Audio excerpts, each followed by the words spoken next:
नमस्कार, जय हिंद दोस्तों। आज हम लोग मैथ प्रैक्टिस सीरीज में पार्ट नंबर 10 करेंगे। इससे पहले हम 9 पार्ट ऑलरेडी अपलोड कर चुके हैं। अगर आप देखना चाहते हैं तो नीचे डिस्क्रिप्शन बॉक्स में लिंक रहेगा, आप डायरेक्ट जाकर चेकआउट कर सकते हैं। ठीक है, चलिए बिना देरी किए हुए आज का हम सेशन स्टार्ट करते हैं। क्या है आपके लिए पहला सवाल?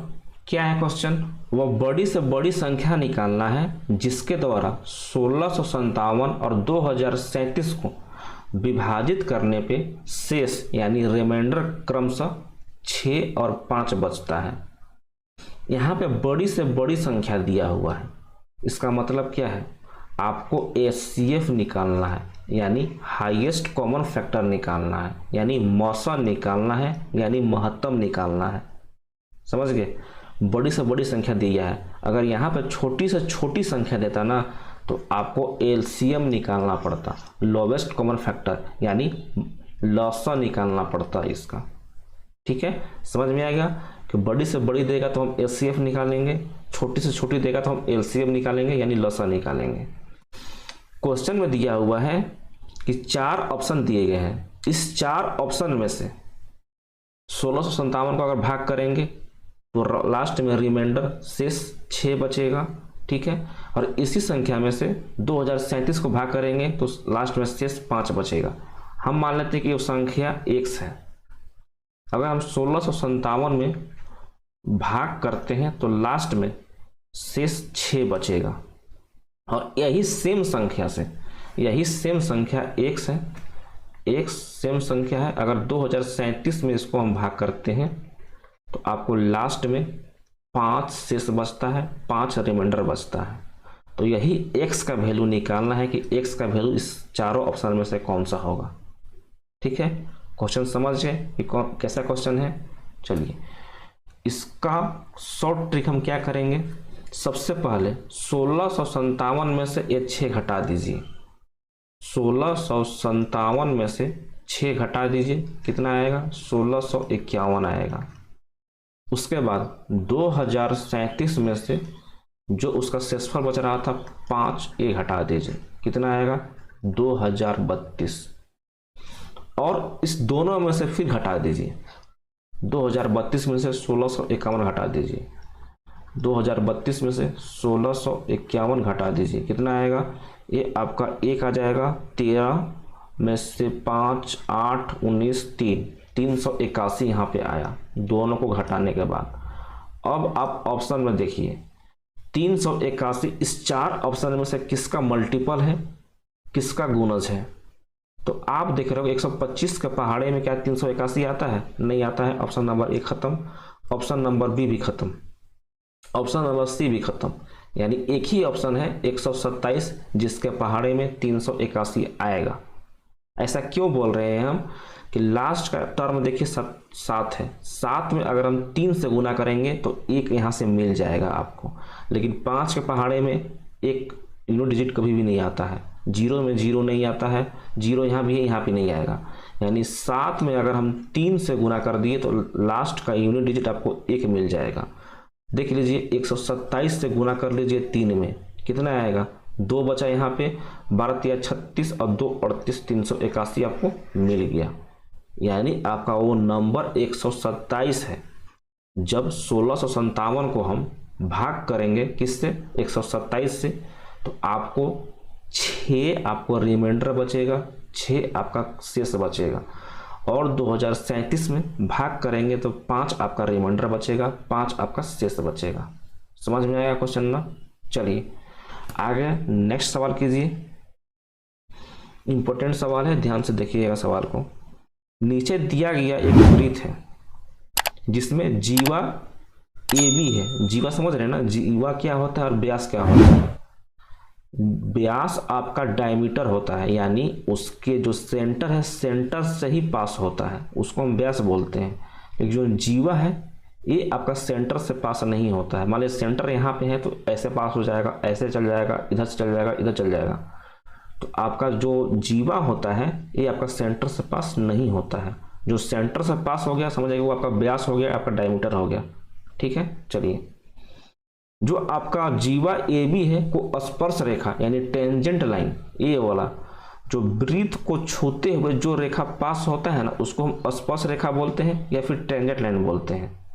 डी के बिंदु डी पर मिलने के लिए बढ़ाया गया है, ठीक है। यदि ए बी बराबर 6 सेंटीमीटर हो, जो ए वाला है यहाँ से लेके यहाँ तक ये आपका 6 सेंटीमीटर दिया हुआ है और बी डी आपका 2 सेंटीमीटर दिया हुआ है, तो आपसे डी ई का लंबाई पूछा है, ए वाला वैल्यू पूछा है। समझ गए क्वेश्चन। इसके लिए एक फॉर्मूला पे याद रखिएगा। ऐसे क्वेश्चन दे देना सेम, अगर आकृति का सेम शेप का दे दे तो आपको एक फॉर्मूला याद रखना है। कौन सा? यहाँ से डी का स्क्वायर कीजिए, डी का स्क्वायर कीजिए और इसको बराबर कर दीजिए किसके? डी बी गुना डी ए। क्या बोला मैंने? डी यहाँ से उठाइए, बी से गुना कीजिए, मतलब इतना लेंथ लीजिए, डी बी गुना डी ए। समझ गए कि कैसे इसको उठाना है। अगर यहाँ पे सेम ऐसे रहता, ये वाला लाइन ऐसे पास होता ना, तो उसके लिए दूसरा कंडीशन बनता है, ठीक है। ऐसा क्वेश्चन आपको हम कल करा देंगे, लेकिन अभी के लिए केवल इतना ही जानिए कि जो डी का स्क्वायर होगा डी बी गुना डी ए होगा। समझ गए। ये फॉर्मूला है, इंपॉर्टेंट है, ध्यान में इसको रखिएगा, ठीक है। कल इसका हम सेकंड केस करा देंगे कि अगर ये लाइन ऐसे पास होता तब इसका फॉर्मूला क्या हो जाता। यहाँ पे डी निकालना है, डी बी का वैल्यू आपको 2 दिया हुआ है, आपको डी ए 6 2 8 मिल गया। जब ए बी 6 है और बी डी 2 है तो दोनों को जोड़ देंगे तो आपको डी ए मिल गया ना जी, डी ए 8 मिल गया।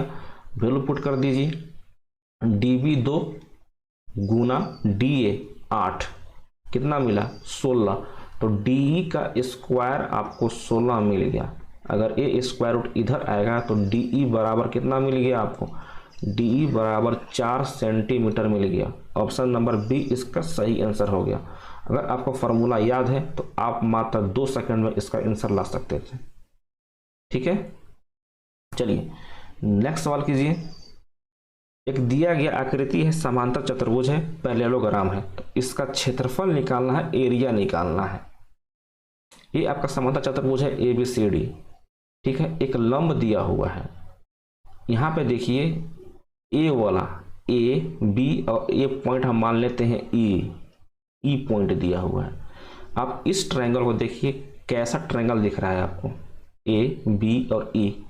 आप बोलोगे कि राइट एंगल ट्रायंगल दिख रहा है, समकोण त्रिभुज दिख रहा है। अगर समकोण त्रिभुज दिख रहा है तो आपको 5 13 और ए वाला जो भुजा है इसका साइड क्या हो जाएगा बता सकते हैं क्या?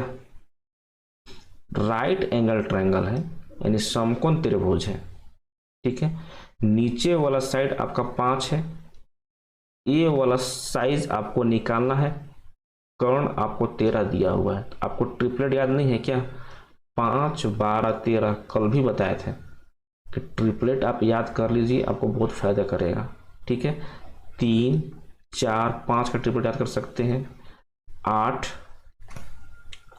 15 17 पेन नहीं चल रहा है, 8 15 17 का ट्रिपलेट याद कर सकते हैं।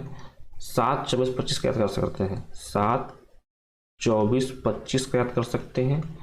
8 15 17 का ट्रिपलेट याद कर सकते हैं, ठीक है। इसको भी हटाते हैं।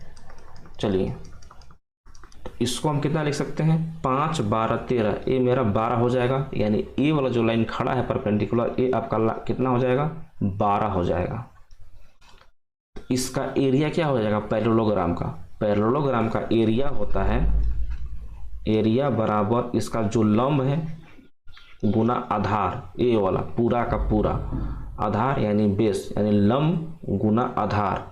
लंब इसका कौन सा है? यानी परपेंडिकुलर, इसका 12 हो जाएगा, 12। और इस पैरेललोग्राम का आधार कौन सा हो जाएगा? जिस पे ये लंब आन के टिकेगा ना, वही आपका आधार हो जाएगा। आधार कितना हो जाएगा? ये 15 है, ये 5 है, दोनों को गुना कर दीजिए, जोड़ दीजिए तो 20 आएगा। तो 12 गुना 20 कीजिए, कितना आएगा? 240, यानी एरिया इसका 240 आ जाएगा। ऑप्शन नंबर ए इसका सही आंसर हो जाएगा। बस करना इसमें इतना ही था कि आपको 5 13 का दे दिया है ट्रिपलेट, तो 12 यहाँ से मिल जाएगा आपको, और इस 12 को मल्टीप्लाई कर देना है इसका बेस से, बस यही आपका आंसर हो जाएगा। इस फार्मूला को याद रखिएगा कि पैरेललोग्राम का यानी समांतर चतुर्भुज का एरिया क्या होता है, जो लंब है यानी इसका परपेंडिकुलर है इसका बेस से मल्टीप्लाई कर दीजिए, वही आपका आंसर आ जाएगा। ठीक है, चलिए नेक्स्ट सवाल क्या है, निम्नलिखित समीकरण का मान ज्ञात करना है। 469 प्लस 144 का ये स्क्वायर है, ध्यान रखिएगा स्क्वायर है, माइनस 469 माइनस 144 का स्क्वायर है, इसको भाग करना है 2 इंटू 469 इंटू 144। अगर यहां पे हम a बराबर 469 मानते हैं, यानी 469 को हम a ले लेते हैं और 144 को हम b ले लेते हैं, 144 को हम b पुट कर देते हैं, तो क्या हो जाएगा 469 a प्लस b हो जाएगा, यानी a प्लस b का होल स्क्वायर हुआ, माइनस 469 है a ले लीजिए, माइनस 144 है b ले लीजिए, इसका स्क्वायर, और इसी को भाग करना है कितना से 2 इंटू 469 को a लिए थे और 144 को हम b लिए थे, इसी को इससे भाग करना है। हमको डायरेक्ट इसका आंसर दिख रहा है, ऑप्शन नंबर सी इसका सही आंसर होगा। कैसे, जब इतना को तोड़िएगा ना, ऊपर वाला को दिखाते हैं आपको, जो ऊपर वाला को तोड़िएगा a प्लस बी का whole square minus a minus b का होल स्क्वायर, इसको तोड़िएगा अपना तो आपको मिलेगा 4ab।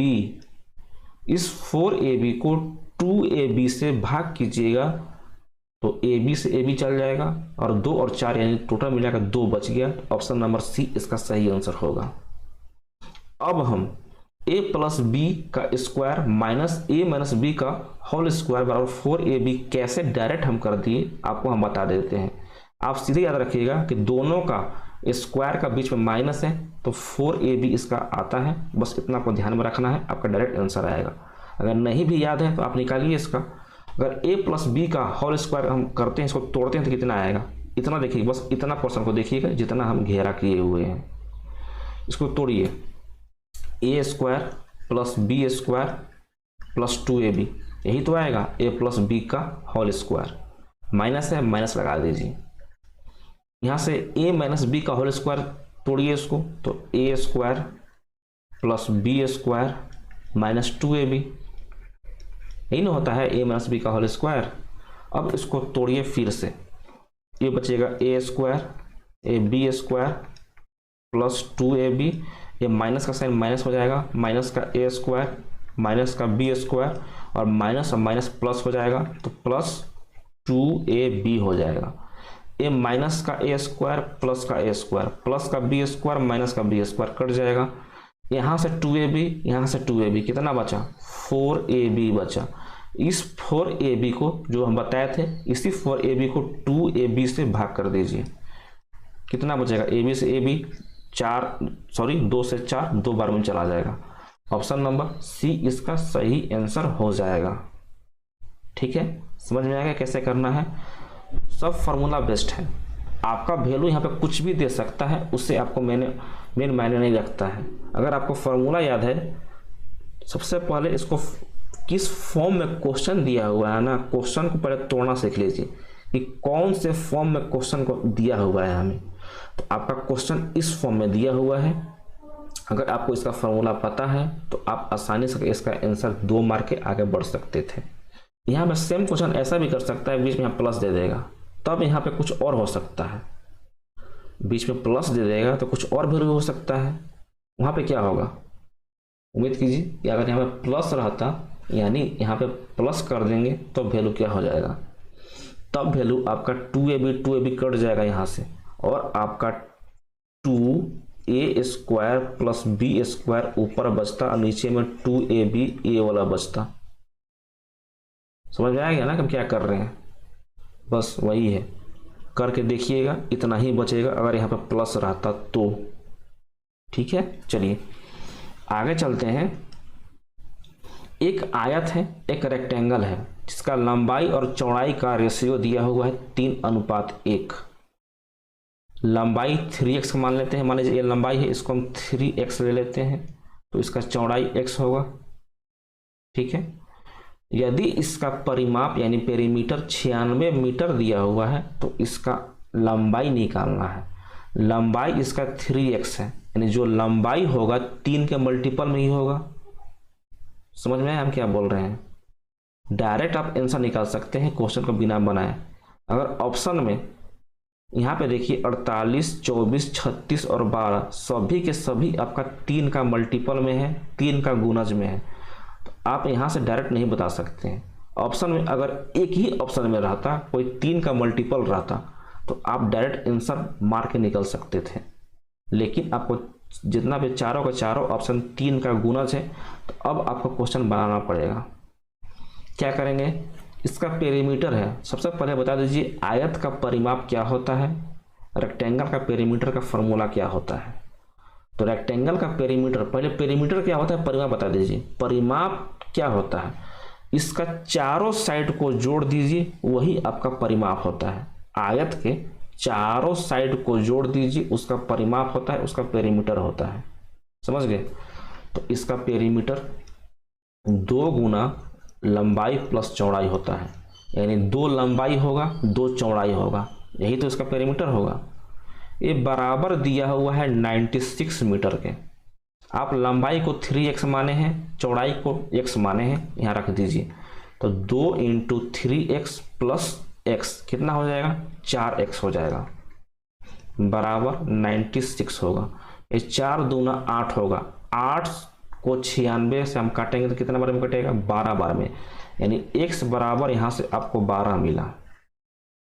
आपको से क्या पूछा है? आयत का लंबाई, आयत का लंबाई 3x है, 3x की जगह 12 पुट करेंगे तो आपको 12 या 36 मिल जाएगा। ऑप्शन नंबर सी इसका सही आंसर हो जाएगा। इसीलिए हम बोल रहे थे ना कि जो लंबाई है 3x है, यानी 3 का मल्टीपल ही होगा। देख लीजिए 36 3 का मल्टीपल है कि नहीं है ना? इसीलिए हम बोल रहे थे कि डायरेक्ट अगर एक ऑप्शन रहता 3 का मल्टीपल में तो हम डायरेक्ट आंसर मार के निकल जाते हैं। ठीक है, चलिए नेक्स्ट सवाल क्या है? एक कार है जो कि 16,000 रुपये में खरीदा गया है।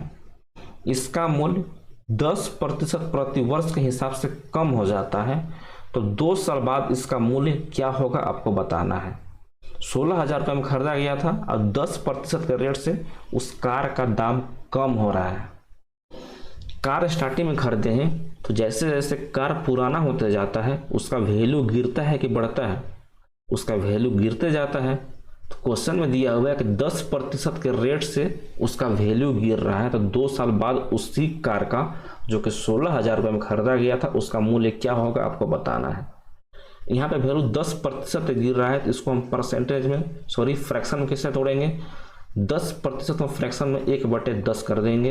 वैल्यू गिर रहा है तो हम माइनस लगा देंगे, यानी शुरू में वैल्यू आपका 10 था तो अब 1 गिर गया यानी 9 बचा। 2 साल के लिए है तो फिर से 10 से 9 होगा, यानी दोनों को गुना कीजिए, ये 100 हो जाएगा, ये आपका 81 हो जाएगा। यानी अगर उस कार का स्टार्टिंग में 100 रेशियो उसका दाम था तो 2 साल बाद अब उसी कार का दाम 81 रेशियो हो जाता है। समझ में आ गया कि उस कार का दाम अगर 100 रेशियो पहले था तो 2 साल के बाद 81 रेशियो हो जाता है। इसी 100 रेशियो का वैल्यू क्वेश्चन में कितना दिया हुआ है? 16,000 दिया हुआ है। इसी 100 रेशियो का वैल्यू 16,000 दिया हुआ है, तो 81 रेशियो का वैल्यू निकाल दीजिए, वही आपका आंसर होगा। यहाँ से 2 0 उड़ा दीजिए, यानी 1 रेशियो का वैल्यू 160 है, तो 81 रेशियो का वैल्यू कितना हो जाएगा? तो 81 गुना 160 कर दीजिए, आपको आंसर मिल जाएगा। ठीक है, तो लास्ट में एक 0 बचेगा। 16 × 16 1 बचा, 16 को 8 से गुना करेंगे तो 128 बचेगा, 128 और 1 129, यानी 12,960। ऑप्शन नंबर सी इसका सही आंसर हो जाएगा। ठीक है, कि कार आप स्टार्टिंग में 16,000 रुपये में खरीदे थे, 10% के रेट से उस कार का दाम गिर रहा है हर एक साल, तो 2 साल के बाद वो आपका कार का दाम 12,960 रुपये हो जाएंगे। ठीक है, चलिए आज का क्लास आपको कैसा लगा आप कमेंट बॉक्स में बता दीजिएगा।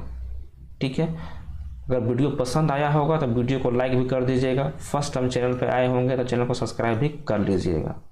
ठीक है, चलिए मिलते हैं नेक्स्ट क्लास में, तब तक के लिए अपना ध्यान रखिए। जय हिंद, जय भारत।